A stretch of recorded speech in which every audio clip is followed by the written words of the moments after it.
Hello friends, welcome back கேபிஎஸ்டோ channel நண்பர்களே.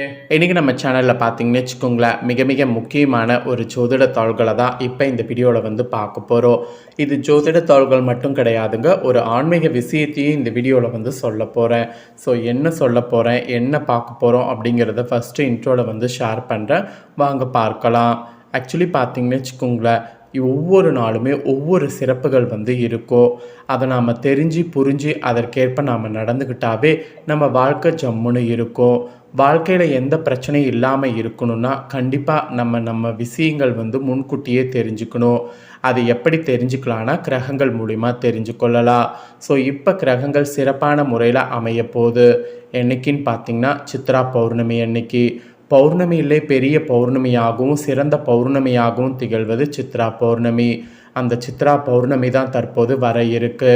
So அந்த பௌர்ணமியுடைய பலன்களை தான் இந்த வீடியோவில் கும்ப ராசிக்காரங்களுக்கு பார்க்க போகிறோம். ஸோ கும்ப ராசியில் பிறந்தவங்க யாராக இருந்தாலும் வீடியோவை ஸ்கிப் பண்ணாமல் பாருங்கள். ஃபர்ஸ்ட் ஆஃப் ஆல், பல சிறப்புகளை கொண்ட மகா சித்ரா பௌர்ணமியுடைய சிறப்பு விஷயங்களை பற்றி இந்த வீடியோவில் உங்களுக்கு சொல்கிறேன். முதல்ல பல சிறப்புகளை கொண்ட சித்ரா பௌர்ணமியை பற்றிய சிறப்புகளை தெரிஞ்சுக்குங்க.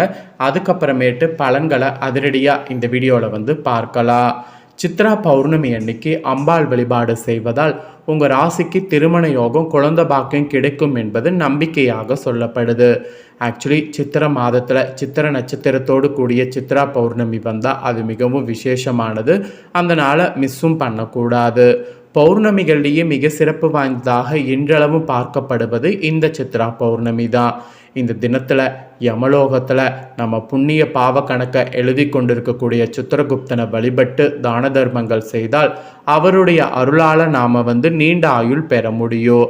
அதோடு இந்த மாதிரி சித்ரா பௌர்ணமி பல சிறப்புகளை தன்னகத்தே உள்ளடக்கி திகழ்கிறது.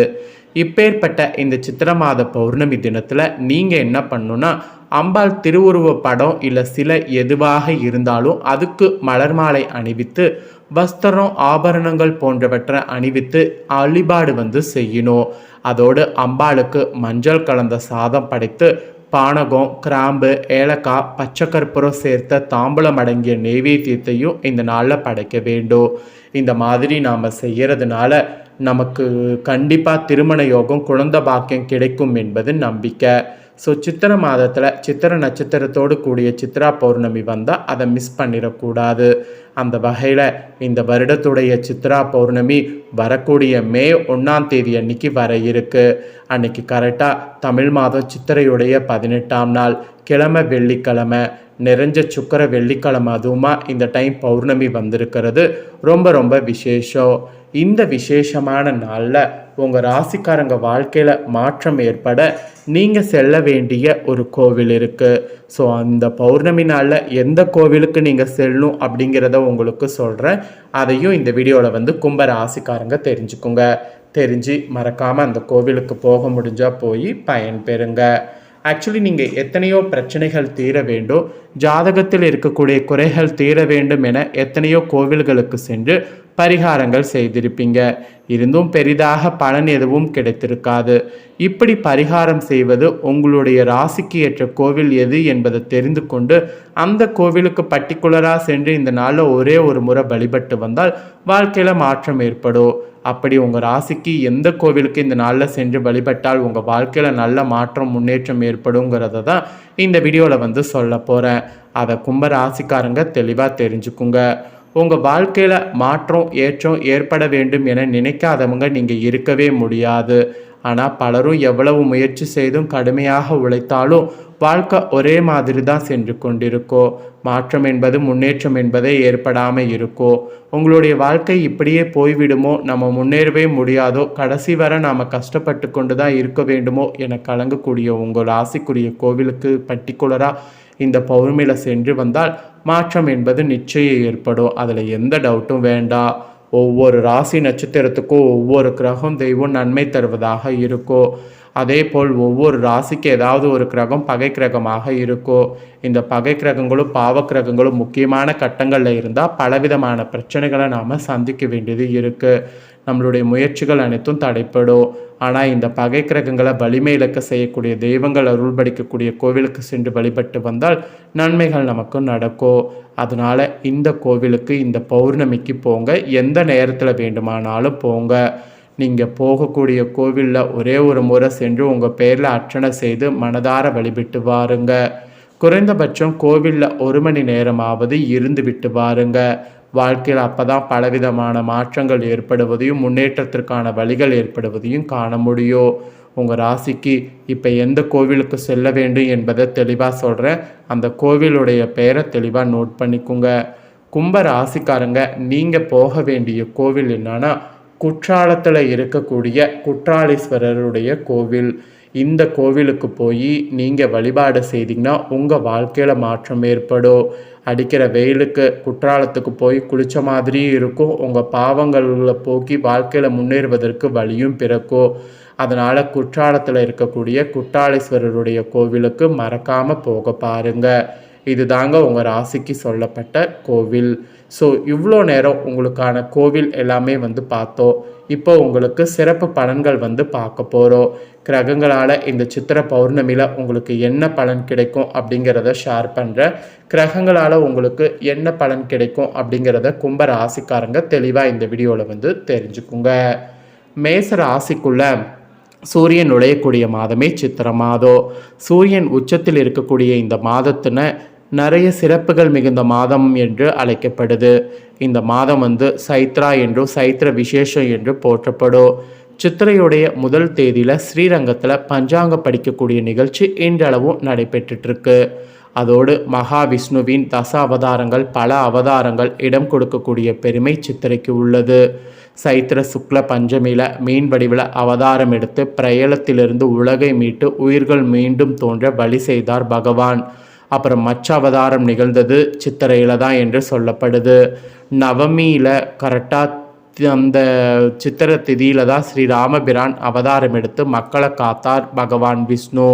அப்புறம் திருமாலுடைய நரசிம்ம அவதாரம், பரசுராமர் அவதாரம் இதெல்லாம் நிகழ்ந்தது இந்த மாதத்தில் தான். இதோடு ஆதிசங்கரர் ஸ்ரீராமானுஜர் அவதரித்ததும் இந்த மாதத்தில் தான். இதே போல் சித்திர மாத சித்திர நட்சத்திரத்தில் சிவபெருமான் தங்கப்பலகில் சித்திரம் ஒன்றினை வரைய அதிலிருந்து சித்திரகுப்தன் தோன்றினார். அப்புறம் இந்த சித்திர மாதத்தில் வளர்பிறை காலத்தில் 3வது பிறை தோன்றக்கூடிய நாளே அக்ஷய திருதி என்று அழைக்கப்படுது. இந்த நாளில் தங்கம் வாங்கினால் இல்லத்தில் செல்வம் குவியும் என்ற ஐதீகம் இருக்குது. அதோடு திருக்கோவில்களுடைய விழாக்கள் மிகவும் கோலாகலமாக நடைபெறக்கூடிய மாதமும் சித்திரையில் தான். மதுரை மாநகரில் அருள்மிகு மீனாட்சி அம்மன் ஆலயத்தில் நடைபெறக்கூடிய சித்திர திருவிழா, அழகர் கோவில் கள்ளழகர் வைகையில் எழுந்தள்ளக்கூடிய வைபவம் சித்திர மாதமே திகழ்கிறது. இப்படி பல்வேறு சிறப்புகள் கொண்ட சித்திர மாதத்தில் சித்திர பௌர்ணமி ரொம்ப விசேஷமானது. அந்த பௌர்ணமியுடைய பலன்களை தான் இப்போ கிரகங்களால் உங்களுக்கு என்னங்கிறத சொல்ல போகிறேன். ஸோ கும்ப ராசிக்காரங்க உங்களுக்கான பலனை தெரிஞ்சுக்குங்க. சூரியன் 3வது இடத்துல இந்த பௌர்ணமியில் இருக்கிறார். இது அரசாங்க சம்பந்தப்பட்ட வேலைக்காக வெளியூருக்கு பிரயாணம் செல்லக்கூடிய நிலை உங்களுக்கு உண்டாகும். தலைமை அலுவலகத்திலிருந்து நல்ல தகவல்கள் கிடைக்கும். செவ்வாய் 11வது இடத்துல இருக்கிறார். இது உடன் பிறந்த இளைய சகோதரர்களால் நன்மை உண்டாகும். அதோடு மே 19ஆம் தேதிக்கு பின்னர் புதிதாக வீடு மனை வாங்கக்கூடிய எண்ணம் கூட உங்களுக்கு நிறைவேறும். புதன் 2வது இடத்துல இருக்கிறார். சமயத்திற்கு தகுந்தபடி பேசுவீங்க. மே 26ஆம் தேதிக்கு பின்னர் வியாபாரம் விருத்தியாகும். குரு உங்கள் ராசிக்கு 9வது இடத்துல இருக்கிறார். அதிர்ஷ்டம் இதனால் அதிகரிக்கும். செல்வ நில சிறப்படையோ. சுக்கிரன் 3வது இடத்துல இருக்கிறார். இது அடிக்கடி வெளியூர்களுக்கு செல்லக்கூடிய நிலையை உண்டாக்கும். அப்புறம் பிப்ரவரியில் பார்த்தீங்கன்னு வச்சுக்கோங்களேன், நீங்கள் பட்ட கஷ்டங்களுக்கு இப்போ விடிவு காலம் இந்த சித்திரை பௌர்ணமியில் ஏற்படும். அதுவும் மே 6ஆம் தேதிக்கு பின்னர் புதிதாக வாகனம் வாங்கக்கூடிய யோகமும் ஏற்படும். உங்கள் ராசிநாதன் சனி உங்கள் ராசிக்கு 11வது இடத்துல இருக்கிறார். இது தொழில லாபத்தை அதிகரிக்க செய்யும். மனதில் ஆசைகள் எல்லாம் நிறைவேறும். ராகு உங்கள் ராசிக்கு 6வது இடத்துல இருக்கிறார். இது உடல் ஆரோக்கியம் சிறப்படையும். கேது உங்கள் ஜென்ம ராசிக்கு 12வது இடத்துல இருக்கிறார். இது செலவுகள் அதிகரிக்கும். அதனால் செலவுகளை மட்டும் கொஞ்சம் கண்ட்ரோல் பண்ணுவது அவசியம். மற்றபடி உங்களுக்கு வேறு எதுவும் பிரச்சனை கிடையாது. ஸோ இந்த பலன்கள் தான் உங்களுக்கு சித்ரா பௌர்ணமியுடைய சிறப்பு பலன்களாக குறிப்பிடப்பட்டிருக்கு. இதற்கேற்ப நடந்து பலன் பெறுங்க.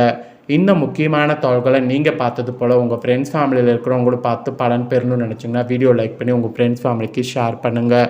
உங்கள் ஃப்ரெண்ட்ஸ் ஃபேமிலியில் இருக்கிறவங்களும் கும்ப ராசிக்காரங்களாக இருந்தாங்கன்னா பார்த்து பலன் பெறட்டும். இதே போல் புதிய தகவல்களை தெரிந்து கொள்ள மறக்காமல் சேனலை சப்ஸ்கிரைப் பண்ணுங்கள், கூட பெல் பண்ண ப்ரெஸ் பண்ணுங்கள். அப்போ தான் நான் போகிற மற்ற அப்டேட்டான வீடியோ உடனுக்குடனே தெரிஞ்சு பயன்பெற முடியும். ஸோ மறக்காமல் பண்ணுங்கள். சுவாரஸ்யமாக வேறொரு வீடியோவில் உங்களை சந்திக்கிறேன். நன்றி, வணக்கம்.